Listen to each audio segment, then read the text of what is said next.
আজকে আমি চলে আসছি কৃষি কাজের রাজ্যে। এখানে শুধু কৃষকরা ফসল আর শুধু ফসল, চারদিকে শুধু ফসল। ওইদিকে আছে এই যে ধান ক্ষেত, এর সাথে আছে ধান ক্ষেত। এই যে ডাটা আছে, এখানে ডাটার উপরে করা হয়েছে এই যে শীতলাও, শীতলাও আছে, ডাটা সবগুলো একসাথে। যেদিকে যাবেন শুধু কৃষিকাজ আর কৃষিকাজ। এখানে মূলা চাষ আছে, পটল চাষ আছে। এই প্লটের মাঝে অনেকগুলো প্লটে, যে পুরোটা প্লটে দেখেন প্রচুর জায়গা নিয়ে কিন্তু এখানে সবজি চাষ করা হয়েছে।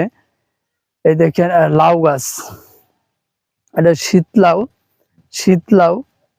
দেখেন ডাটাগুলো, এই যে ডাটা ঘুরে নিচ থেকে যদি আমরা দেখাইতে চেষ্টা করি, নিচ থেকে দেখাই, দেখেন ডাটাগুলো নিচ থেকে যদি দেখান, এই যে ঘুরে ঘুরে যে নিচ থেকে যদি আমরা দেখানোর চেষ্টা করি, দেখেন ডাটা। এটা কিন্তু উপরে কিন্তু শীতলাও চাষ করা হয়েছে, নিচে কিন্তু ডাটা দিয়ে দেওয়া হয়েছে, কিন্তু একই জায়গায় দুইটা ফসল করা হয়েছে, দুই ভাবে লাভবান হয়েছে। ডাটার কিন্তু প্রচুর দাম, ডাটার কিন্তু প্রচুর দাম। যে এরকম ডাটা যদি আপনার একটা মুঠায় 7-8টা দেয়, তাহলে 20 টাকা 25 টাকা।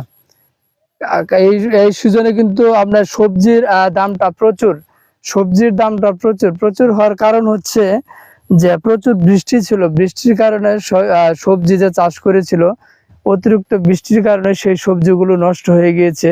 নষ্ট হওয়ার কারণ হচ্ছে, আর যারা টানের জায়গা পানি উঠে নাই, ক্ষতিগ্রস্ত হয় নাই, তারাই কিন্তু সবজি লাভবানটা হচ্ছে। আর যারা নিচু জায়গায় সবজি চাষ করেছিল, তারা কিন্তু লাভবান হতে পারে নাই।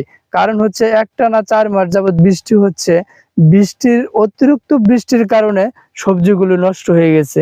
এর জন্য সবজিগুলোর প্রচুর দাম, প্রচুর দাম। যেমন এই যে দেখুন কি, বনদের মাঝে, প্লটের মাঝে কিন্তু একটা প্লট আছে, বা হালকা, তেমন একটা বড় প্লট না, এখানে কিছু সবজি চাষ করা হয়েছে। যেহেতু এখানে পানি উঠে নাই, তার জন্য তারা বিক্রি করতে পারতেছে, সবাই কিনে আমরা খাইতে পারতেছি। আর দাম একটু বেশি হলেও সবাই কিনা খাইতে পারতেছি। আর যদি সবাই পর্যাপ্ত পরিমাণ সবারই থাকতো, তাহলে কিন্তু আসলে যারা গরিব বা যারা দিন আনা দিন খায়, তাদের জন্য সবচেয়ে বেশি বেটার হতো, ভালো হতো।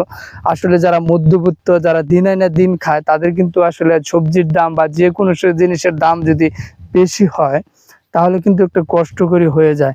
কারণ ইনকাম হয় না 700-800-1000 টাকা, বাজার করতে টাকা চলে যায় 700-800 টাকা, আপনার শেষে চাউল কেনার টাকাই থাকে না। ঠিক আছে, এই হচ্ছে আসলে আমাদের দেশের পরিস্থিতি বা